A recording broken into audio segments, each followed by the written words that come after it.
Hey everybody, welcome to my video today here on 72 Dr. Degrees. Today I'm here with YGO Waddles as this man was able to get a top 3 placing this weekend at the locals event.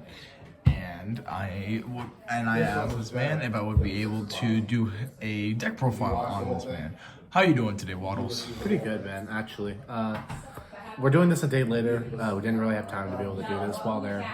Had to go to work, so I left after top 4. Kind of wished to see like what I would have gotten, but it's all right. I think I did a lot better than I initially anticipated, especially for it being the first time I've been back in over a year. So, all right, and we have already done a Zoodiac Eldlich profile on my channel before, but this is not necessarily completely different, but a definitely different ratio deck than what we saw last time. 100%, yeah, definitely. Sounds good. All right, and what do you have for us today? So for main deck, the monsters hasn't really changed the 2 Ram, but I did get the supers finally. For sure.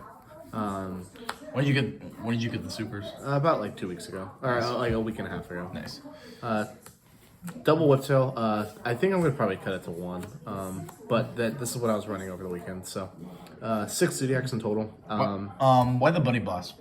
I know a lot of Zoodiac Eldritch players would be asking that. I actually think I would actually build this up to 2. It's so good.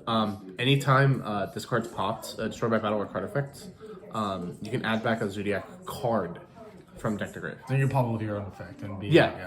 And on top of that, I run another card in here as well that lets you send barrage. So you're able to like even recycle your barrage. That's fire.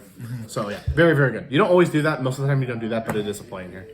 And then for the sorry, we have a dog in the house and she's losing her mind. It's all good. How you doing, Whiskey? Alrighty. For the other pieces, 2 Golden Lord. Obviously that's not gonna change. And then for the hand traps, 3 Ash. We saw somebody this weekend running or not running, but they had 3 secret rares. Yeah, I actually see a lot of people run secret rares. I kind of wish I had them. I wish I had them too. Oh, that's not supposed to be there. 2 Ghost Spell. This really underperformed today. I'm gonna change these out for Skullmeister. This just didn't do anything. But Lancia really overachieved today. Holy shit! I saw this like. Well, there's a lot of banished reliance right now. Yeah, and I was going up against Eldlich, and then I also went against Connor in round 1, and then I went against Doug in round 2, who plays Dinosaur. So like, this card was just fire all day. This card is fire. Love that card. No longer an artifact card, it's just a hand trap. Alrighty. That's it for all the monsters. That's really all you need. You don't really need more than that. I would actually even take out 1. And then, because you run 3 tanky, I mean, it's just your Rhoda for the deck. And then the 1 Barrage, the God card, this and this together equals you never lose a game of Yu-Gi-Oh! But obviously 3 of these. If you see any of your continuous spells, you're 9 times out of 10 probably gonna win. And then this is the one change I did have is White Destiny, because there is a play that I added into the extra deck to where this is just better on field as a quick play in general, over just being able to set the Black Awakening, or most of the time what I was doing was if I didn't see Black Awakening in my hand, I would send it to be able to get the Conch or the Haquero to banish, but this just does more. It's more of like if you already established Golden Lord, it's perfect. It does exactly what it needs to do. And then for the spells, Foolish Burial Goods. There's a key reason why you're running this in here. I can show that in a little bit. The 1 Monster Reborn.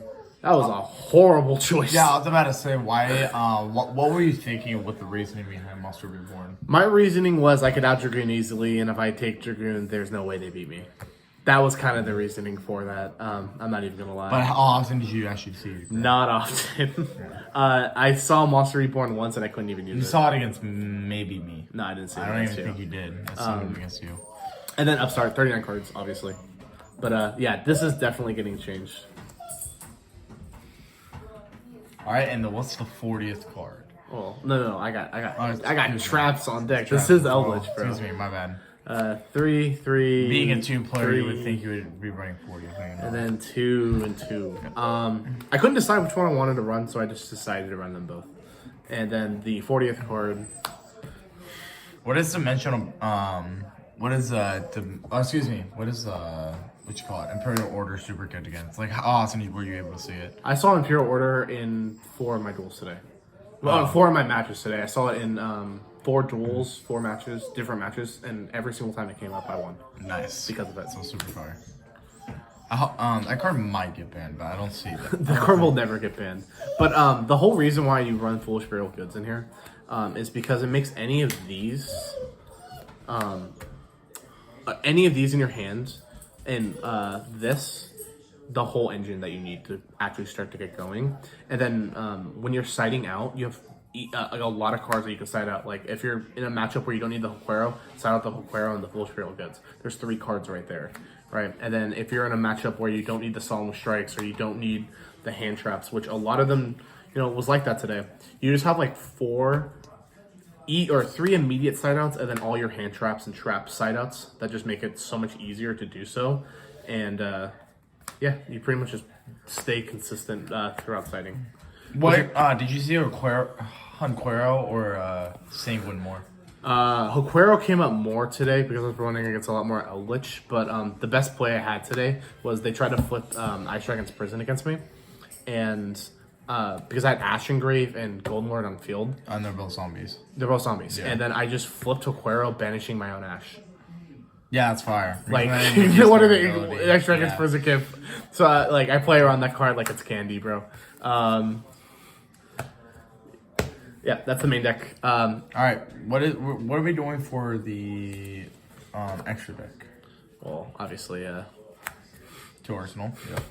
this card's insane. When Drytrons can make this more consistently, Drytrons will be tier 0. Because Drytrons were ridiculous today. 2 Truck, 2 Tiger, and 2 Borbo. Got the OTS 15s as well. And then Hammer, and then maybe OTS 16. Konami, I really hate you. I hate you so much. All I need is an English copy of this card, and I will never complain about any other card ever again. Literally. Bark my words. Alrighty. And then for the Link monsters, there's a lot of weird kind of choices in here. The Link Spider, the Union Carrier, which a lot of people don't know. You can attach Golden Lord to it, and Golden Lord's considered on field. So all of your Hueros and Conquistadors all go off, because it's considered on field. And the only way to really out that in that situation is with a Cosmic Cyclone or other back row that they need out your other cards that are more important. So you can kind of just sit on Floodgates and sit on your Union Carrier at 2,000 attack, because it's more attack than you're going to put up with any of your other Zoodiac pieces. And at just the cost of 1 Trident, or you can use Trident, you can use Chakanine if you have Thoroughblade. There's a lot of reasons why Union Carrier comes up. Very, very good. And then also Union Carrier in Megaclops. This is getting cut. I'm gonna put back the Vesperado. The Vesperado just comes up more than this, or trade this out for Phoenix. Leave a comment in the comment section if you think this card is tradable for a fusion recycling plant. Oh my god! I want to tell the story to the audience. God, no! You can just kind of just tell. Yeah. Yeah. So, what you call it?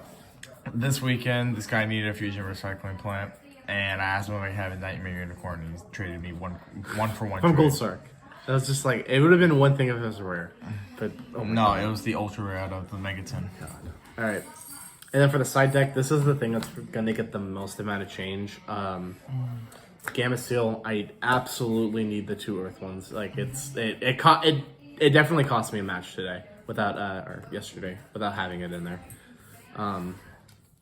Triple Nib. Oh wow, damn!